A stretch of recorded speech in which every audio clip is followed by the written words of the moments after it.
This is where I was. Like, middle of the night. I could not believe it. I was so silly.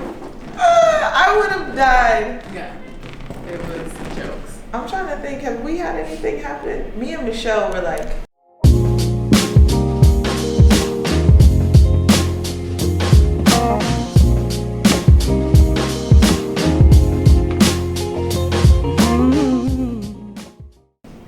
hi guys, I am in New York City with Miss Phylicia George. I call her my spirit sister. We met on the circuit last year. I've seen you from a distance all the time. She always has dope haircuts, but we finally met and I was like, you're like my long lost sister. But anyway, we ran in Millrose last night and we're doing things a little bit different for tea time today. I got her drinking coffee out of a straw. Protect those First teeth. time. But yeah, so you know, tea time, I like to talk to you guys about what life is like being an athlete. And Phylicia and I were talking about the side of things that you guys don't get to see, of course, being training and that sort of thing. But we want to talk about traveling and what it's like to live on the circuit. A lot of times I hear people say, oh, you get to travel the world, that's so amazing. And it is, it's a blessing. But there's the downside that goes with living out of a suitcase. But I mean, we also have some cool stories to share too, so we're gonna get right into it.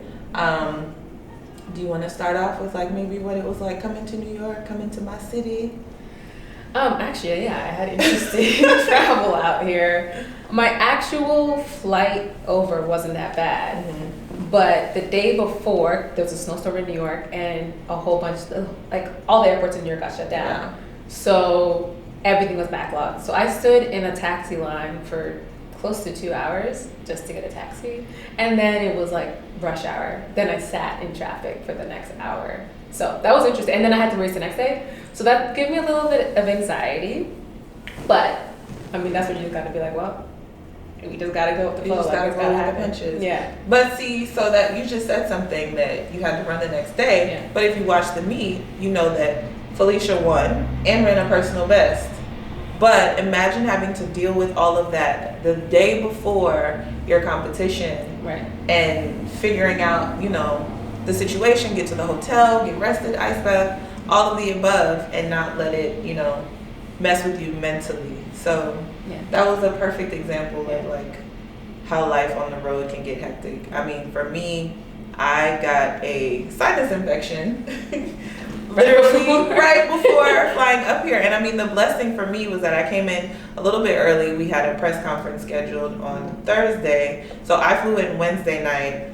And then because of the snowstorm, the press conference actually got canceled, which worked out in my favor because I got to sleep the entire day. Because I literally had to walk to the drugstore at 2 a.m. because I was miserable. But I showed up yesterday. I'm still suffering from the sinus infection, but we got a job to do. So still had to get work done. So no matter how you feel or what the travel situation may have been, you still got to keep it pushing. I think that's all part of the process too, like learning how to deal with those things, learning how to not let them affect you, and just kind of accepting things for what they are and continuing to move through that. Yeah. And then once you step on the line, it's like, none of that happened, I'm just going to go out and compete now. So, Right. But yeah, nobody would know that you were sick because you were just on the line, like, I'm ready to compete, I'm ready to go. Right. So, yeah. So with that being said, do you, and like just trying to come back to center, I actually like to travel with candles. And it's kind of funny because we did meditation this morning too. Oh yeah, you'll see that. But we one of the things that I like to do, sometimes we travel to some weird places in the world. I shouldn't say weird because different, yeah. Because even being West Indian, sometimes I feel like people turn their nose up at stuff, and I'm like, but that's my culture, so I'm not going to be disrespectful and say that. But we stay in 5-star hotels, and sometimes we can stay in some dodgy places. So I like to travel with a candle because it can help with, you know, if it's a little funky or another. And it's also good for setting the mood before competition and stuff like that. So do you have anything that, like, maybe making the room more at home or? No, I don't. Yeah, I know some people travel with like pillows and blankets, and this is the thing, I'm an overpacker. So just to get all the clothes and makeup and shoes that I need. This is my spirit sister. To get all those things, I just like can't bring extras. To me, like, you know what I mean. But you could just get like a little. I get like a little small one. As you just said that, I was like, that's a really good idea. Yeah. Or even I've seen Tiffany Porter. I feel like sometimes she travels with incense. That's even more compact. That's a good idea. Yeah. I'm going to get some incense. And candles. I was gonna transition into something. Well, I was gonna say, like, most people don't realize the fact that we actually compete in Europe a lot, or just overseas. Like, the majority of our meets that we do aren't actually in North America, so we're traveling overseas for the most of the time. So just the process of constantly being on an airplane, being in it, I feel like I live at the airport. Always, like I know how to get through security. Like I know, like, you know, it's speaking of security, I'm that person that I, like you said, you travel so much, you just know. Right. So like if I'm behind that person that like you don't know you have to take your belt off, or you know you have to go through security, so don't wear like extra stuff. Take your laptop out and like I'm behind those people. Like, come on, all the time. Let's get it together. You know, you can't travel with liquid. I was just about to say, or they're going the whole water bottle. Like, oh, I can't take this water. No, you cannot take that water bottle in. You definitely become a professional traveler for sure. For sure. Okay, like what's been your worst travel experience in terms of like delays or like? I want to say the delays, I kind of finesse my way through. I just kind of like make it happen. But like the worst is like when your flight is actually canceled. Right. And like if you're in another, actually, let me stop. Just last year, I was in, where was I competing? Oslo. And Oslo can be a little chilly. So I actually, in the race, this is how stubborn I am. My hamstring cramped, but I finished the race. Like, being the ridiculous person that I am. So, of course, I had another meet after. And so my agent had to change my flight for me to go home. But, you know, your trip is booked for the entire time that you're supposed to be there. And so he changed my flight, and he's like, but I need you to still go to Switzerland tomorrow because that's the ticket that you have, and then I'll book you back home after that. Why did I have to go back to Oslo, spend the night in Oslo, then fly from Oslo to Phoenix? Because my chiropractor that I see lives in Phoenix, actually. And that flight, of course, from Oslo was like stupid long. And then on top of that, another thing you don't know, injuries on flights, the flight makes it even worse. For sure. So I was kind of frustrated that I had to stay the extra day, but it kind of worked out in my favor in that the inflammation kind of settled a little bit before I got on the flight. But I was miserable. And then I was in Oslo by myself at the airport, like just like roaming, like Have you? What's your worst travel experience?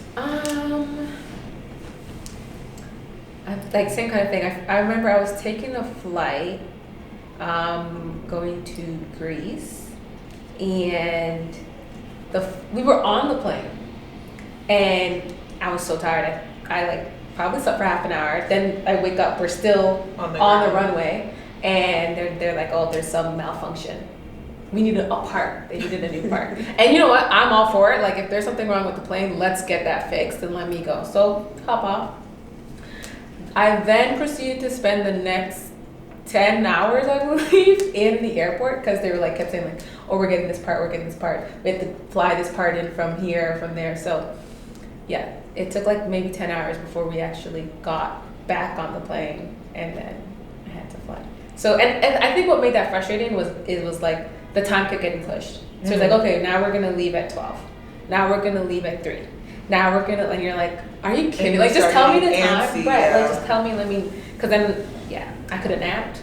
I'll sleep in the airport. No, like, I feel no ways about it. Yeah, you learn how to sleep anywhere. Another thing I feel like people don't know is that most of the time, there's a very select few people who get their own rooms. Right. Some people even get sweets, but we're not gonna get into that. But most of us, we gotta have roommates. Yes. And I don't know about you, but I've actually had some experiences. You do get to choose your roommates most of the time, but sometimes I've had to room with someone I don't know or they don't even speak English. Right. I've had more random roommates. Really? So I've had times where if I'm traveling with a training partner or someone who's in my like agency, then that will be set up. But there's been times where I've gone to meets and it's just been me. And I feel like that's been like, especially last year, that was more so the case. And it was more, I had like just random people. Mm-hmm. But I mean, I say 8 times out of 10, I have a really cool roommate. And it's a cool way to meet someone. But then 2 times out of 10, it's a little bit different. When you say it that way, when I think about it too, because I'm not really an outgoing person. So now that you force me to be in this room with this stranger, I kind of have to talk. So it does open the door to meet new people for sure. But I've definitely been in a room with, and like, let me tell you, we're prude over here. Yeah. I remember one time I was having a conversation with my roommate and she just started getting undressed in front of me. Oh yeah. And I was like, I don't know, like, do I keep looking at you in your eye or because you got your whole chest out in my face right now? I don't know what to do with this right now. Yeah. So it's it can get a little awkward. And then sometimes we get put in like these little teeny tiny rooms. European hotels are small beds. You almost always gotta move the beds apart. I was gonna say the beds are literally this close. Yes. So yeah. But sometimes there's no space to even move the beds. Nah, son. So you're basically I'm moving the bed. I am moving the bed, and I don't know you. Yeah. I've had times where I've gotten into the hotel, I know I have a roommate, and there's one bed, and I'm like, no, we gotta get this changed. Like, I'm about to say I've never had that happen. I've had that happen. But I always get it changed. But I'm like, what I have had happen is there's one bed, but then there's a pull-out couch. Ooh. So if you don't get there first, you're on that pull-out couch. Yep. Mm-hmm. That's the worst when you walk in. You see that person spread out on the bed. Like, I want to make sure you know that this is mine. That's for you over there. That little pull-out, that's for you. So real. Yeah. Like, so real.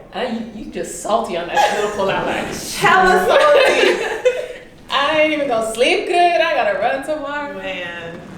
So I have a story about having a roommate. Actually, it was one of my training partners. Uh-huh. So the beds are actually pretty close together. We were in Berlin, and I had to go to bed. I had to go to the bathroom at night. Oh Lord, when she was on that. Went to the bathroom. No. I know something about it. Went up, went to the bathroom, came back, and I couldn't really see. So I was just feeling with my legs at the bed. So I felt what I thought Why am I afraid? I felt what I thought was the right edge of my bed. So I'm feeling that, and I was like, okay, I'm gonna fall this way into my bed, and I'll be good to go, because I'm on the right edge. I was actually on the left edge of her bed, and I basically felt like, I just like let my body fall into the middle, right onto the floor. Now imagine the middle of the night, she's sleeping, and then you just hear a big thud. I just want to ask, was that a loud thud? Yeah. Oh, I would have been so mad at you. We spent the next, but it was hilarious because I was like, I can't believe I just did that. Like, we spent like the next hour just sitting up laughing. I have tears coming to my eyes. Because the thing is, like, you know what I mean? It's not like I felt and I was like, oh, this is my bed, let me get on. I just let my body drop. So, I still talked to her about that today. It was pretty funny.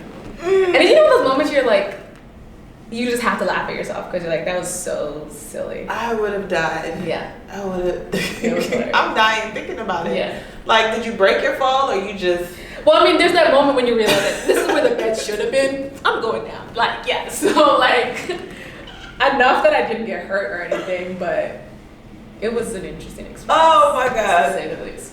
Okay, well, on that note, I think I'm going to end it here because I'm literally about to cry. But I hope you guys enjoyed this. Hope this gives you a little bit of insight into what our life on the road is like. Make sure you follow my girl Phylicia. Tell them what your page is. Just Phylicia George. It's PHYLICIA George. Yeah, follow me. She kept it simple. Only my channel's extra. But yeah, like the video. Let me know if you want to see more of this type of content. Phylicia and I will be on the road together, so we'll definitely hook up some more and show you guys some more fun footage of what it's like to be on the road. Peace. Deuces.